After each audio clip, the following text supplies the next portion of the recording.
Now that we know some things, we let love give us wings. It's free, it's the key, it's for you and me, you and me. So let's discover love's great wonder. Let's discover the spell we are under.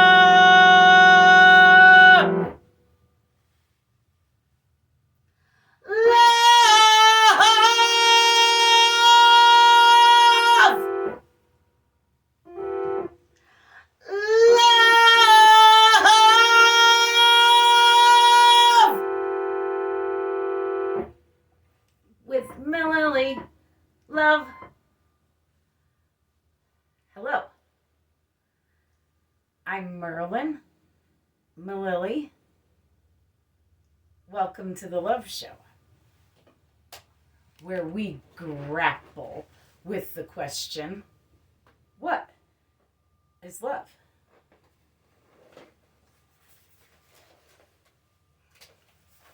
Today we want to know, is love meditating?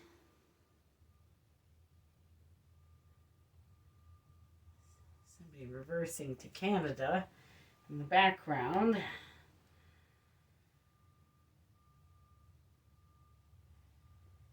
My goodness.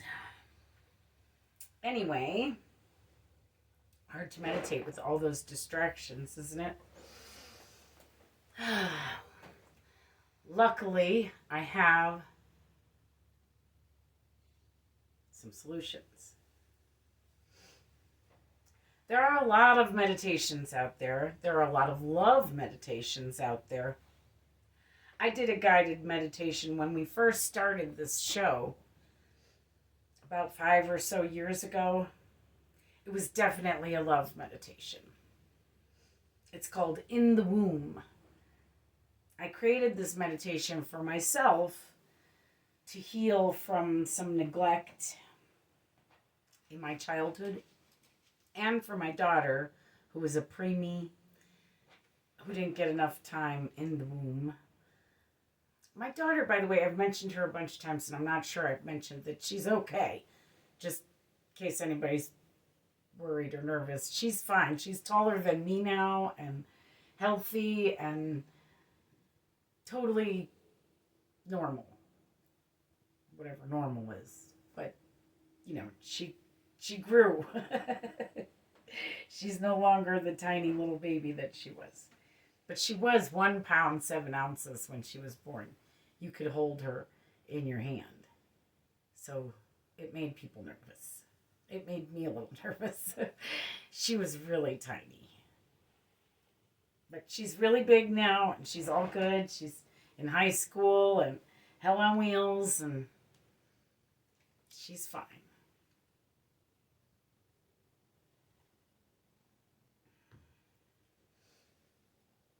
So the meditation, the In the Womb meditation, is on my Love Show channel on YouTube.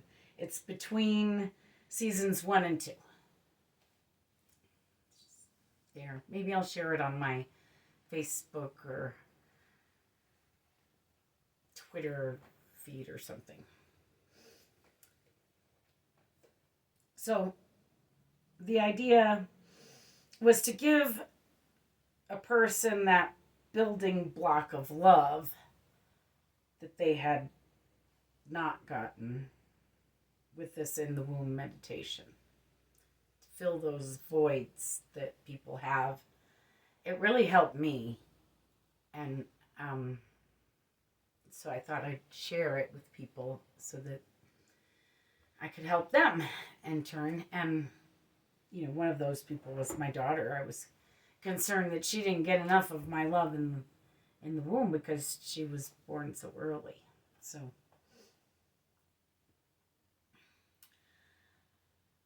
yeah, the idea was to give a person back that building block of love that we all need to grow. And we proved on our necessity show that love is a necessity. We need love to survive.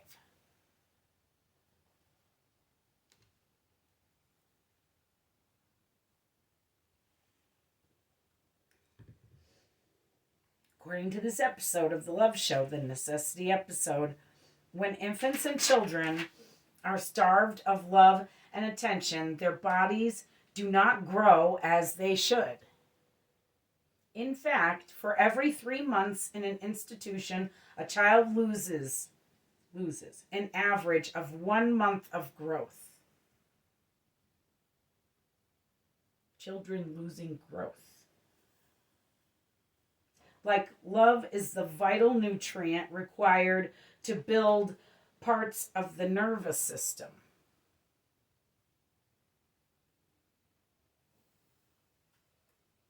Infants deprived of their mothers deteriorate. Infants.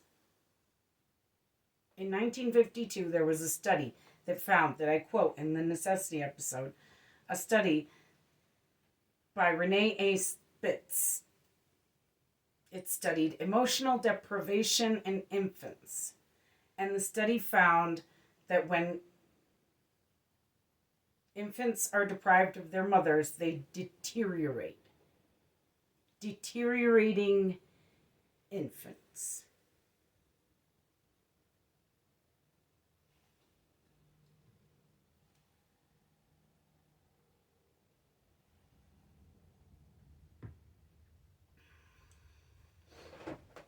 So we need love to survive. Do we need love to survive meditation? Some people think so.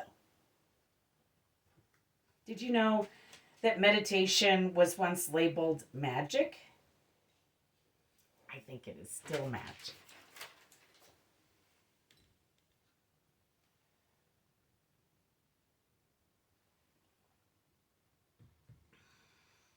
We proved in our Is Love Powerful Magic episode that love is powerful magic. My spirit guides say that magic is just science we don't understand yet. Just this week on my other show, Fireside Tales, I recorded yet another guided meditation. I've been promising a guided meditation to meet your spirit guides for a while. And here it is, or there it is, on my other show, on my other channel. Perhaps I still need to record this as a separate meditation still. But anyway, Fireside Tales, episode 4, season 2, newest episode, Mililli Studios channel. Check it out, guided meditation to meet your spirit guides, if you want to check that out. And In the Womb is on my Love Show channel, in between, this is all on YouTube, by the way, in between seasons 1 and 2. It's the In the Womb guided meditation.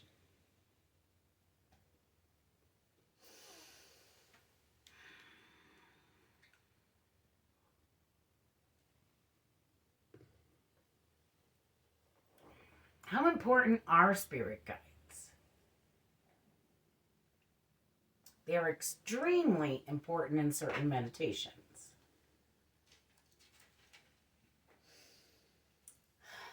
In my research for this show, I found these folks in Iowa. I oddly found them through a BBC documentary on meditation from 6 years ago. The woman from the BBC was researching all kinds of meditation till she hit this weird snag in Iowa. Iowa?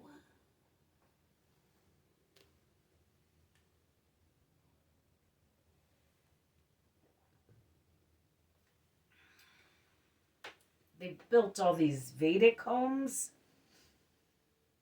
that are built a certain way so as to be the most harmonious space for you to live in, and they sell TM. This poor woman from the BBC is frantic trying to figure out what in the world TM is.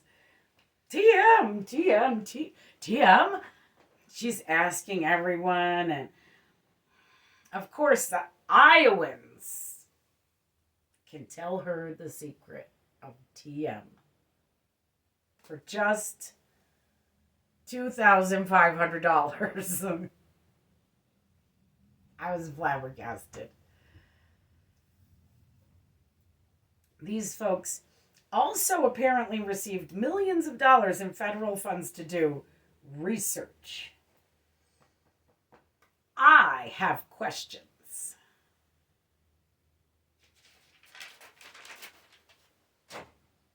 But luckily for you, I also have answers.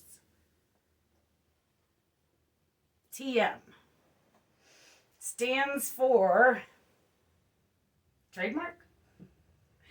No, I'm just kidding. TM stands for Transcendental Meditation. Bum, bum, bum. Transcendental. According to Cambridge, little hats off to the BBC. According to Cambridge, transcendental is an adjective meaning a transcendental experience, event, object, or idea is extremely special and unusual and cannot be understood in an ordinary way.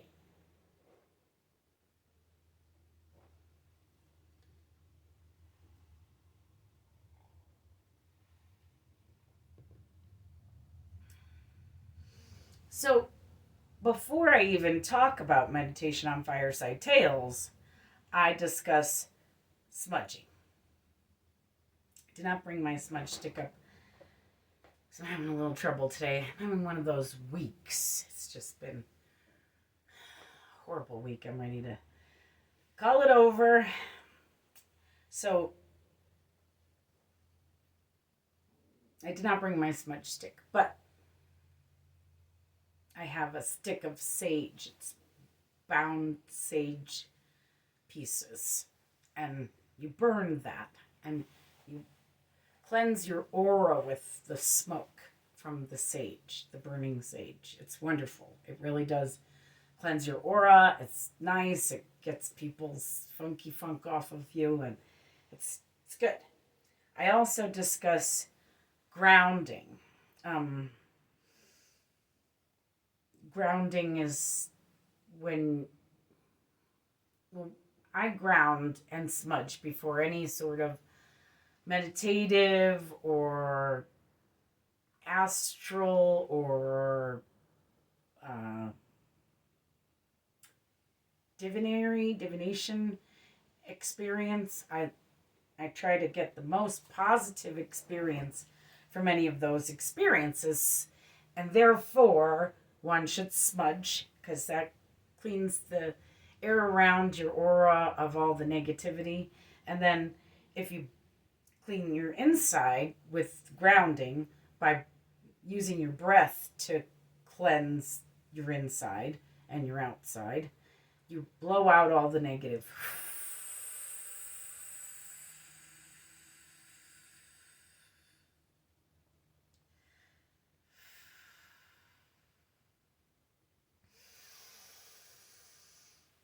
You breathe in positive. You try to think a positive thought.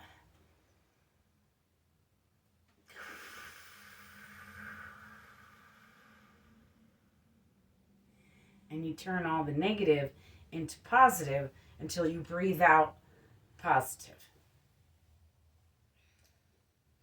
So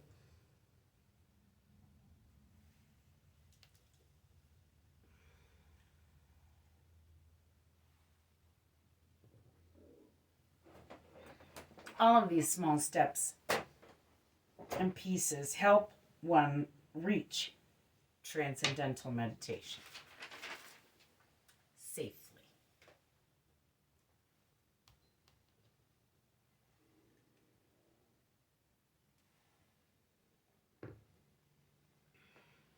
Trans in the transcendental implies a journey. It is a journey of steps. If you misstep, it can be dangerous. And there are always consequences.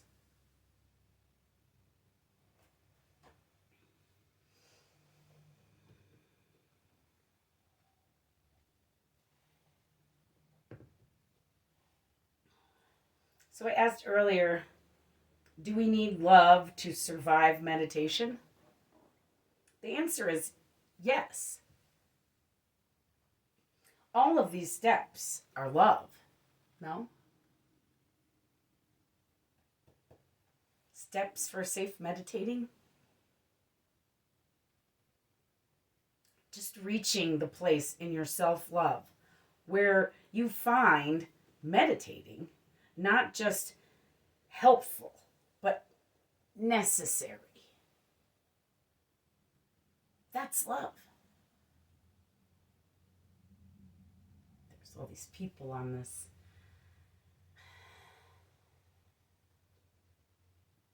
BBC documentary saying that they've been meditating for 35 years.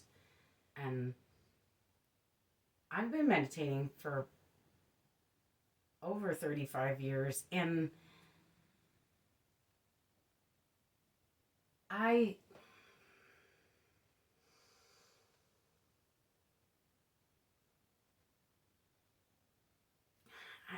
people have a hard time believing me.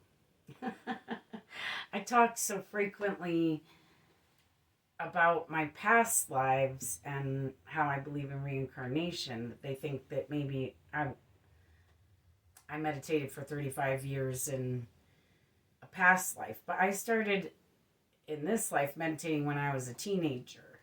And now I'm almost 50.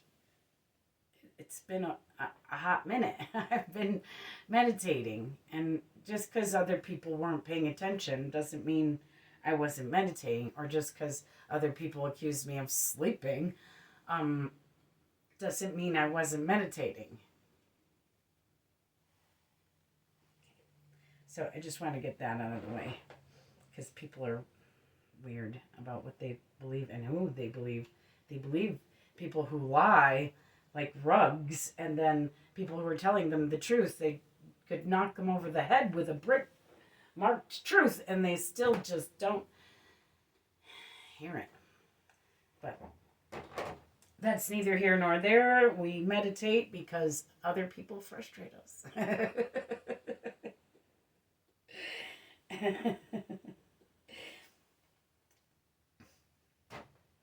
But if you stick with me between both of my shows and through my music, if you follow my work in general, I am giving you all the secrets to transcendental meditation for free.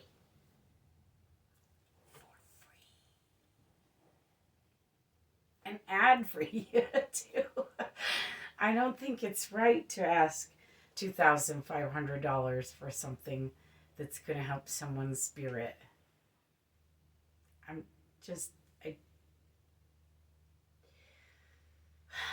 Especially if their spirit is broken and they don't have $2,500.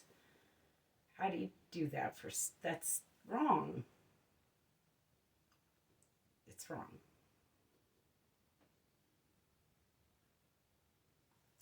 So I teach, though, in steps. I'm not going to promise that you overnight from one meditation, your problems are going to go away. They're not going to go away. They're just going to be easier to deal with.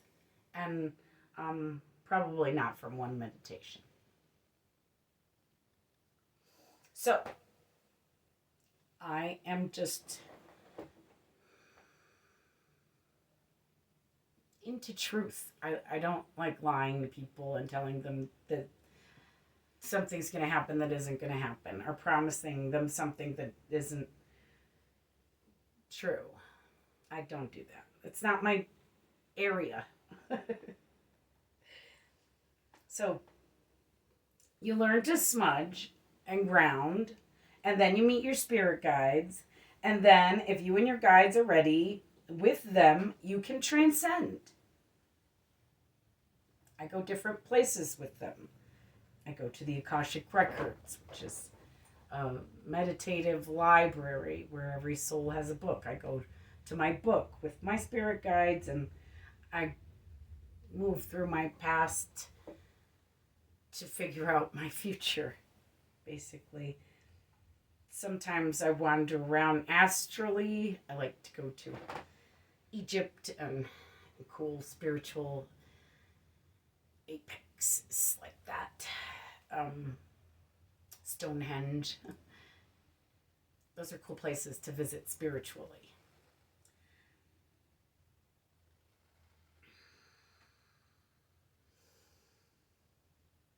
So you're just wandering around out there without a body when you astral travel.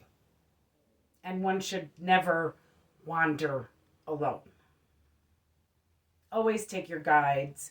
Your guides are definitely love.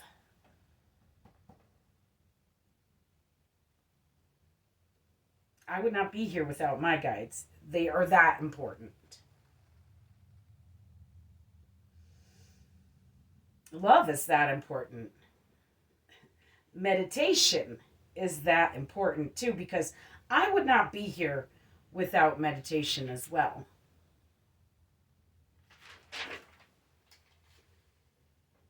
We need these things in our lives to make our lives better, to make our lives worth living, to understand ourselves, to understand our lives.